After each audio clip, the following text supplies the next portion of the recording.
Bonjour et bienvenue sur ma chaîne. Aujourd'hui, petite vidéo, comme je l'ai dit récemment, petite vidéo concernant le gilet de combat. Celui que vous allez voir, c'est mon gilet de combat que j'avais en mission en Côte d'Ivoire en 2006. Ça a été un cadeau de départ, mais c'est un gilet, je vais dire, qui est à la base prévu pour les militaires hein, ou les groupes spécialisés, et qui est, enfin le mien, est très bien comparé à ceux en dotation dans l'armée française. Donc gilet de combat, pourquoi? Comme son l'indique, c'est prévu pour le combat.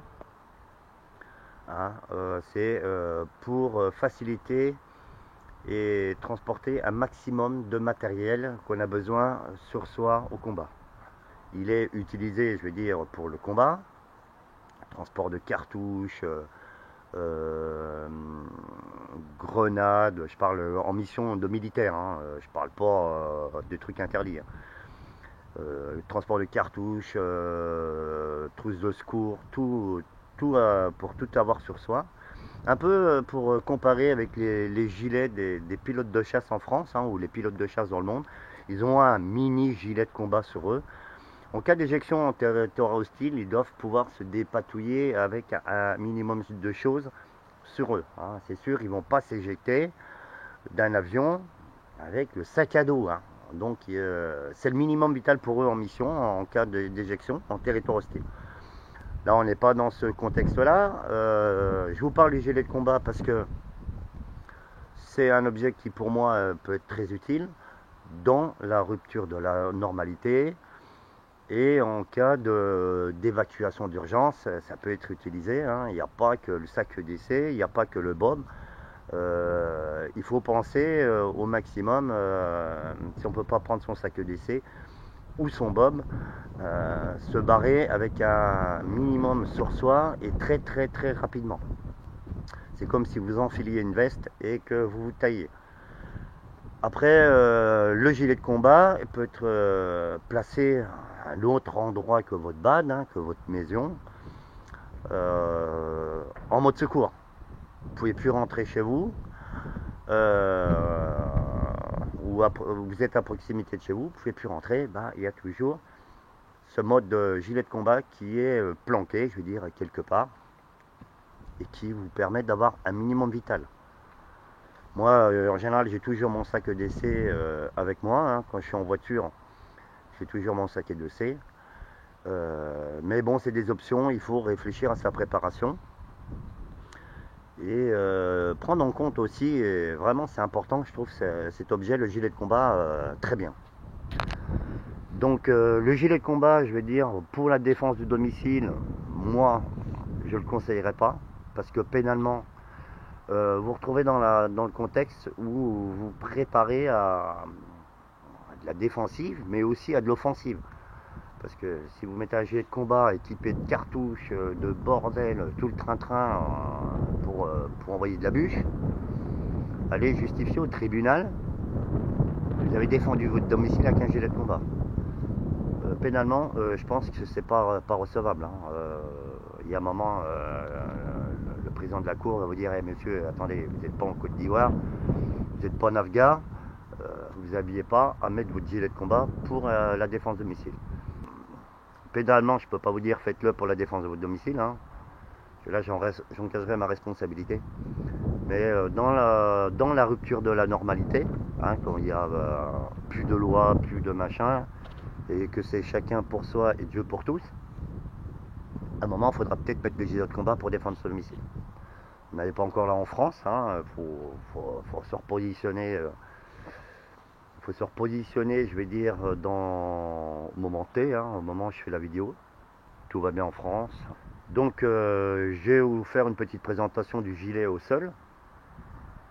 Et après, je vais essayer de voir si je peux faire deux configurations. Hein. Une configuration, je vais dire, mode évacuation d'urgence très rapide. Ce que moi, je mettrai dedans. Alors c'est sûr c'est un peu le bordel, il faut que je sorte des trucs de mon sac d'essai et tout ça pour vous montrer des exemples. Hein. Après, libre l'imagination de chacun. Mais voilà, Je vais vous montrer à quoi ça ressemble, hein, pour ceux qui ne connaissent pas. Et je vous reprends après. Allez, à tout de suite. Donc voilà, j'ai sorti le gilet de combat, hein, je l'ai posé peut-être pas au bon endroit.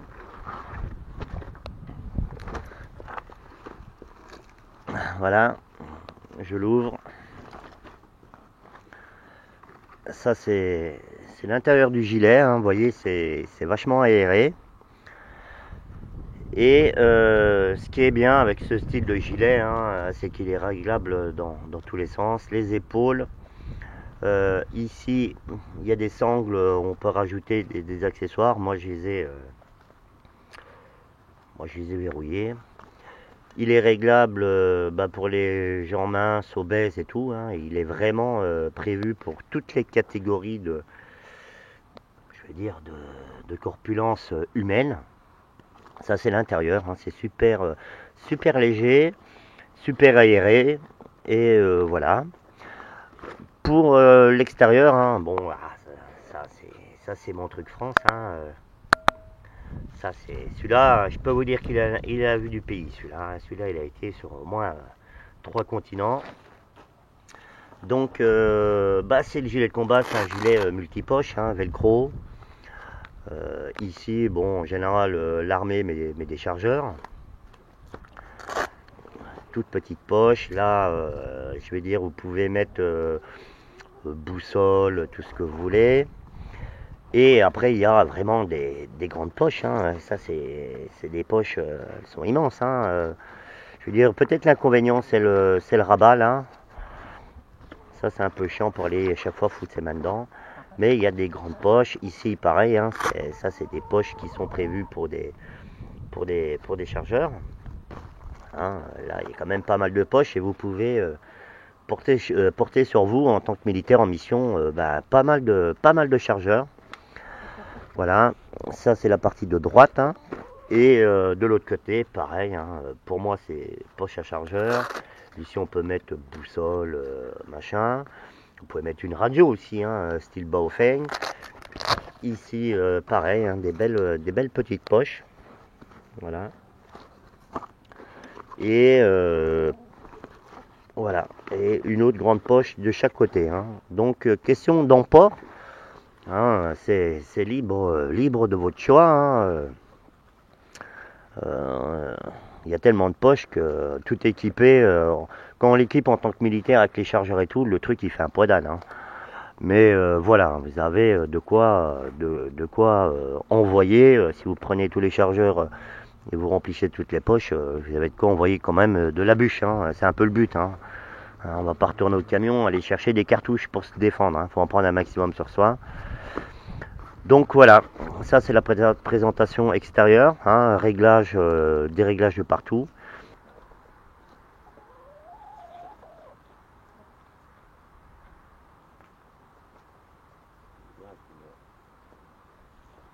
Une sangle fâchée. Et pour le verrouiller,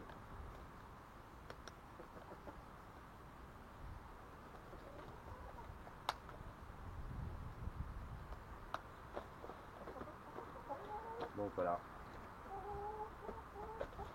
Ici vous avez une poche pour mettre le camelback, hein, la poche à eau. Et voilà, le gilet de combat. Donc reprise de la vidéo, là je vous ai sorti un minimum de matériel pour vous montrer un exemple d'emport dans le gilet de combat. C'est un minimum de matériel que moi je prendrais pour pouvoir être autonome avec le gilet pendant 24 heures. Donc ça va être relativement rapide. Je commencerai déjà par un sac de couchage régulation thermique, sac de couchage d'urgence et une bâche pour se protéger des intempéries, s'abriter, enfin tout le train-train. Avec ça, je prendrai un hamac, hein, un hamac, pas de place, ça prend pas de place, c'est compact, c'est pas lourd, 2 points d'ancrage et vous dormez. Après je prendrai des gants, hein, pour se protéger du froid en ce moment, gants, bonnet, voilà. Je prendrai au minimum une boussole. L'idéal avec une carte de la région IGN, hein, ça c'est le minimum, carte boussole. IGN 25 000 ou 50 000 et voilà, quand c'est possible un petit GPS. Celui-là ça fait plus de 15 ans que je l'ai, ça marche super bien. C'est vrai que c'est pas trop donné les GPS et encore maintenant c'est plus abordable mais c'est bien. Je prendrai un style de kit EDC. L'exemple, celui de mon sac EDC, de la corde, du tabac, allume-feu, briquet, petite lampe, de quoi aiguiser le couteau, une petite bougie. Voilà.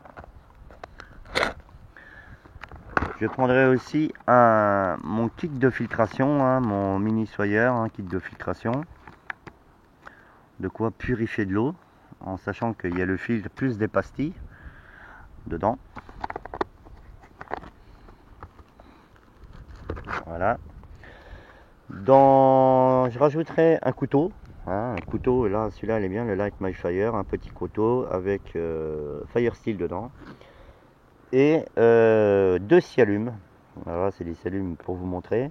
Pour avoir un éclairage d'urgence, ceux-là durent 6 heures. Il y a du rouge et du jaune. Le rouge pour s'éclairer ou pour se signaler.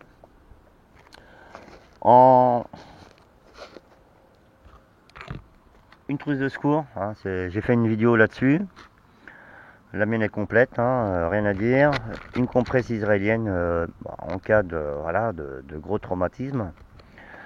Un garrot tactique et un masque anti-poussière, on sait jamais. Avec ça, bon, je prendrai, là j'en ai plus qu'une, parce que j'en ai bouffé une la dernière fois. Je prendrai 2 rations lyophilisées de chez Decathlon. De 2 ça fait 24 heures et en complément je prendrai une boîte de Énergie 5 ration d'urgence, qu'on peut manger, c'est des biscuits, on peut manger sec ou mélanger avec de l'eau ou du lait pour que ça passe mieux, mais ça c'est très bon. Je rajouterai aussi très compact le réchaud M71 de l'armée suisse avec du gel combustible, très bien, et un contenant, un quart de l'armée. Et pour avoir des dosages précis et avoir un contenant pour l'eau à portée de main, comme une gourde, l'analgène d'1 litre. Toujours avoir des récipients de référence de 1 litre avec les pastilles de purification. Donc, et le dernier, je prendrai mes radios ont des relais radio amateurs en fréquence dessus. Une petite radio comme le Baofeng, très bonne petite radio, très bonne portée. Fait UHF VHF. Petite radio de secours, l'avantage de celle-là c'est qu'elle a une lampe. Voilà, elle a une lampe, ça c'est bien. Et ce qui est bien c'est qu'on est loin de tout, on peut toujours avoir la radio. Voilà. Le Survivaliste de Sud a fait une vidéo sur cette radio, je vous mettrai le lien dans la description. C'est vraiment la radio qui est nickel. Voilà. Voilà ce que je mettrai dans mon gilet de combat. Là je vais couper, je vais essayer de tout mettre dans le gilet. Et puis je vous reprends après. Donc voilà, j'ai équipé le gilet de tout ce que je vous ai montré. J'ai pas volontairement fermé les poches pour vous prouver ce que j'ai mis dedans.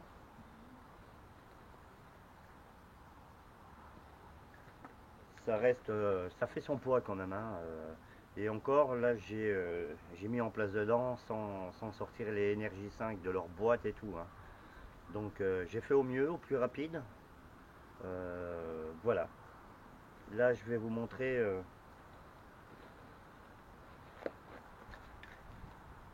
gilet déposé. Voilà.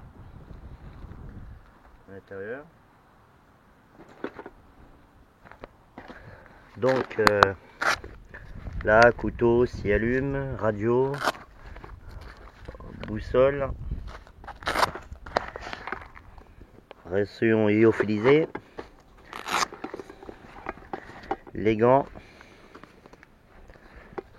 la paille filtrante que j'ai sorti du sachet, Ici, tourniquet. Là, j'aurais pu améliorer, hein, mais réchaud, écart, kit DC. Et là, c'est ce que j'ai pas sorti de la boîte, hein, j'aurais pu répartir. Trousse de secours. Et la poche camelback est bien parce que c'est le bordel. L'analgène, la bâche. Déjà là, vous voyez, dans la poche camelback, eh ben, il y a la bâche, le duvet d'urgence et le hamac. Là, voilà. Et après, bon, qu'est-ce qu'il y a là-dedans? Une compresse allemande, le bonnet, et la carte, voilà. C'était le couteau, hein, bon, il y a tout. Il y a tout ce que je vous ai montré est dans le gilet de combat. Voilà, je vous reprends dans le bureau pour la fin de la vidéo. Donc on arrive à la fin de la vidéo, j'espère qu'elle n'aura pas été trop longue. La liste des matériels que je vous ai montré, bon, pour moi c'est un minimum. Mais bon, je fais la vidéo comme d'habitude, je vais dire un peu à l'arrache. Donc le gilet, c'était vous montrer le but et l'utilisation qu'on peut avoir avec ce gilet de combat. Il est possible de faire un gilet de combat d'évacuation. Comme je l'ai dit dans ma vidéo, j'ai volontairement pas fait de vidéo sur un gilet de combat tactique pour la défense du domicile et tout le train-train.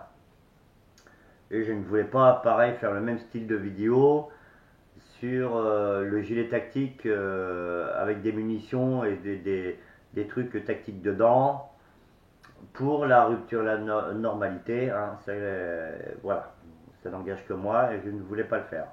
Comme je l'ai dit, je ne prône pas la violence ou l'incitation à la violence. Donc la vidéo est restée que sur l'évacuation et de ce qu'on peut faire avec un gilet tactique. Après, vous pouvez tout faire avec un gilet tactique. Hein. Si vous voulez l'équiper mode Firefly, comme on dit en allemand, ou El Frigo en espagnol, vous l'équipez comme vous voulez. Hein. Ça, c'est libre de votre choix, mais ça n'engage pas ma responsabilité. Donc voilà, vidéo de fin. Je vous remercie les nouveaux abonnés. Je vous remercie pour vos commentaires. Et comme je dis en chaque fin de vidéo, faites attention à vous, à votre famille, à vos proches, à vos enfants, à vos animaux domestiques et à tout ce qui vous est cher. Et surtout, restez attentifs et vigilants. Ciao et à plus sur ma chaîne.